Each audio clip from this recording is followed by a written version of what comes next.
There is a certain kind of person who becomes strangely quiet when they're hurt.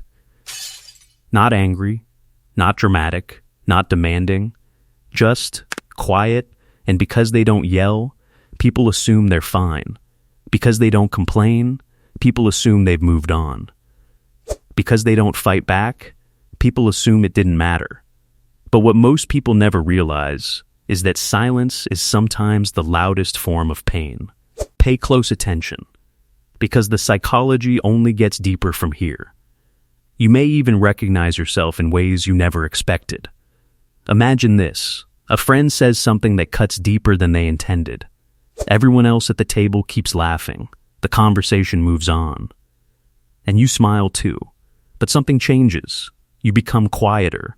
You stop sharing as much. You answer in shorter sentences. You slowly pull away. Nobody notices the exact moment it happened. But inside, you're replaying those words over and over.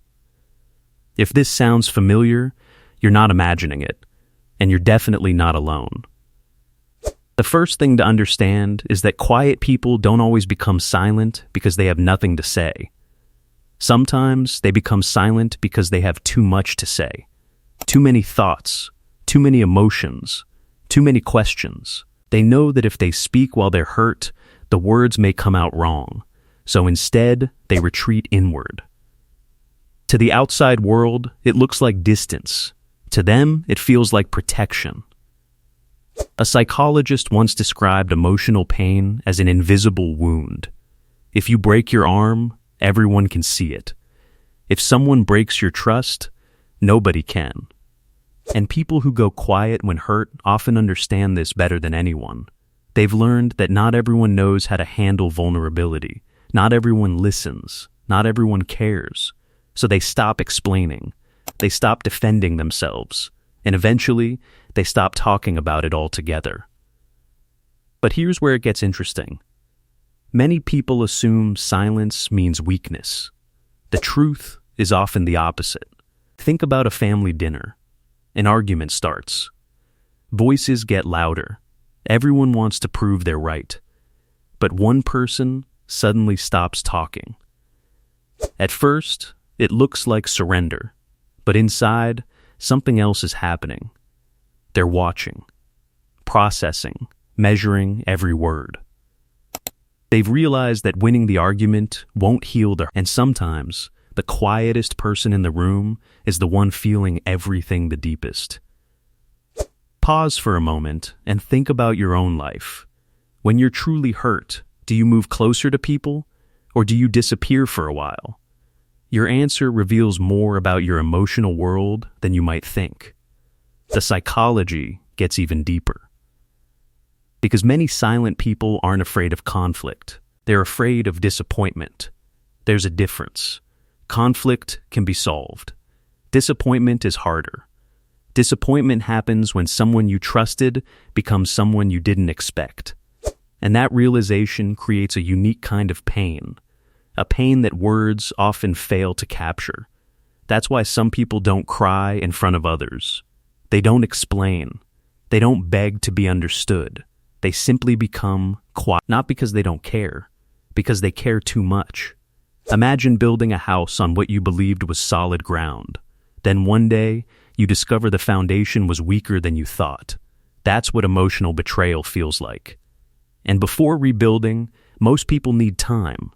Silent people simply take that time internally. But there's one thing many people misunderstand. Silence doesn't mean the hurt disappears. In fact, silence can make emotions grow louder. The conversations they never had continue inside their minds. The questions never stop. The memories keep replaying. The smile remains on the outside. The storm continues on the inside. You're not broken if you've experienced this. You're human. And perhaps more emotionally aware than you've been told. Here's the twist most people never. The quiet person isn't always waiting for an apology. Sometimes they're waiting to see who notices, who reaches out, who cares enough to ask a second time when they say, "I'm fine." Because I'm fine is often the most misunderstood sentence in human psychology. And the people who say it most convincingly are often carrying the heaviest emotional weight. pause, and reflect. How many times have you gone quiet instead of speaking your pain? How many times have you hoped someone would understand without you having to explain everything? Those moments reveal something important. Not weakness, not fragility, sensitivity, depth, the ability to feel things that others overlook. And while that can be painful, it's also what makes you deeply human. So if you're someone who becomes quiet when hurt, remember this: your silence isn't proof that your feelings don't matter. Your silence isn't proof that you're weak. And your silence certainly isn't proof that you've healed.